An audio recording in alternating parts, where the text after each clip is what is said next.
Hello friends, I am Apruti. Welcome back to our channel Plants Space. आज हम आपसे पेडोलैंथस plant share करेंगे जिसको डेविल्स बैकबोन भी कहते हैं और डेविल्स बैकबोन की बहुत सारी वैरायटी होती हैं। तो इस प्लांट में आज हम आपको 2-3 नई चीज़ें दिखाएंगे। सबसे पहले तो ये प्लांट कटिंग से ईजिली ग्रो हो जाता है और पहले भी हमने इसको ग्रो करने के बारे में आपसे वीडियो शेयर की है। बहुत आसानी से ग्रो होने वाला ये प्लांट है। और देखिए छोटे से पॉट में लगा है, ये 7 इंचेस का थर्मोपॉट है और इसी में ये लगा हुआ है। हमने छोटी सी कटिंग से इसको बनाया था और ये क्राइसैंथेमम यानी गुलदाउदी का पौधा भी इसमें अपने आप ग्रो हो गया है। तो यहाँ से हमने कुछ दिन पहले एक प्लांट बाहर निकाला था क्योंकि इसमें मल्टीप्लाई भी होता रहता है, जैसे बहुत सारी ब्रांचेस बन जाती हैं, फिर उन्हीं में से रूट्स भी बन जाती हैं।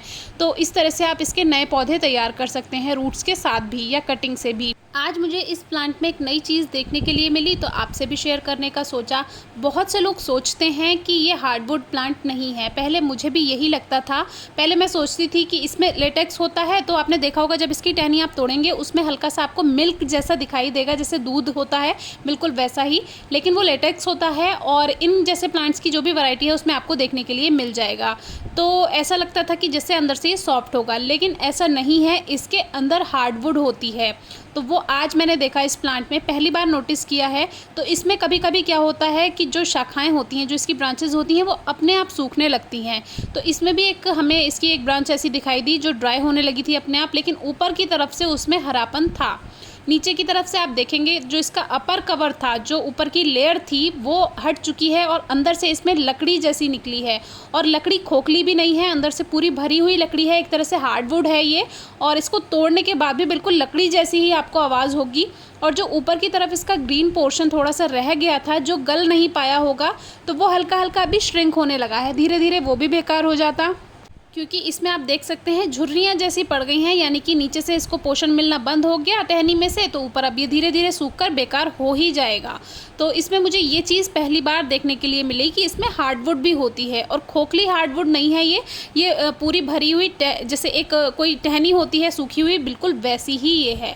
और शायद इसीलिए इसे डेविल्स बैकबोन कहते होंगे। तो बोन जो नाम इसको दिया गया है वो इसी तरह, जैसे हमारा जो हड्डियाँ होती हैं उसके ऊपर स्किन की कवर होता है, स्किन की लेयर होती है, बिल्कुल उसी तरह, इसीलिए इसको बोन का एक तरह से नाम दिया गया होगा। देखिए हल्की हल्की इस पे झुर्रियाँ हैं, जो इसका ऊपर का कवर है, जैसे हम इंसानों की स्किन होती है बिल्कुल वैसे ही। और जब स्किन हट गई तो अंदर से वो टहनी जो है, जो हार्डवुड है, यानी एक तरह से हड्डी आप कह लीजिए, बोन कह लीजिए, तो वो दिखाई देने लगी। तो इसमें ये चीज़ मुझे आज नई देखने के लिए मिली।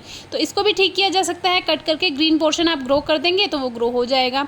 तो बीच बीच में इसमें भी देखिए इस तरह की ये सूखी हुई टहनियाँ निकलती रहती हैं। तो आप इसकी प्रूनिंग भी कर सकते हैं। प्रूनिंग करने से ये प्लांट बुशी हो जाता है। मैंने इसकी प्रूनिंग नहीं की, ये जैसा चल रहा है उसको वैसे चलने दिया, क्योंकि ये हार्डी प्लांट है, कोई एक्स्ट्रा केयर नहीं करनी पड़ती, कोई फर्टिलाइज़र नहीं देना पड़ता, कोई डिजीज़ इसमें नहीं होती है, बीमारियाँ नहीं होती हैं। एक चीज़ इसमें ये मैंने शायद पहले भी आपसे शेयर की है, तो कुछ पत्तियाँ इसमें सफ़ेद दिखाई दी। तो ये वेरीगेटेड प्लांट है, वेरीगेटेड पेडोलैंथस है।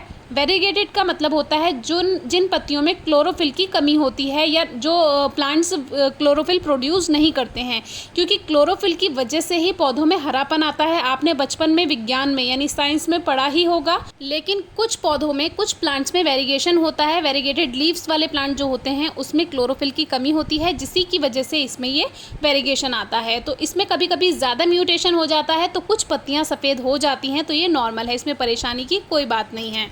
अब एक हमारी फॉलोअर हैं, उनके इस प्लांट में डेविल बैकबोन में उसमें परेशानी आ रही है, फंगल इन्फेक्शन हो गया है, कुछ सफ़ेद सफ़ेद सा जैसे पाउडरी फॉर्म में उनके इस प्लांट के स्टेम पर, उसकी टहनियों पर, सभी पर वो लगा हुआ है। तो उसको हमने क्लीन करने को बोला कि आप ब्रश की हेल्प से, जो बेकार टूथ ब्रश होते हैं उसकी हेल्प से आप क्लीन कर दीजिए, क्योंकि इस प्लांट की जो ये टहनियाँ होती हैं ये फ्लैशी होती हैं थोड़ी सी, तो इस पे से वो एकदम हट जाता है। लेकिन उन्होंने साफ़ किया, वो क्लीन नहीं हो रहा। तो अगर वो क्लीन नहीं हो रहा है फिर भी, तो आप गीले कपड़े से या फिर थोड़ा सा किसी कपड़े पे ऑयल लगा करके, सरसों का तेल आप ले लीजिए या नीम ऑयल आप ले लीजिए, उससे आप क्लीन कर सकते हैं, वो हो जाएगा। क्योंकि उस तरह का जो इसमें फंगल इन्फेक्शन है कोई प्लांट को बेकार नहीं करेगा। और देखिए इसमें से आवाज़ भी आती है, इससे आप समझ सकते हैं कि फ्लैशी है।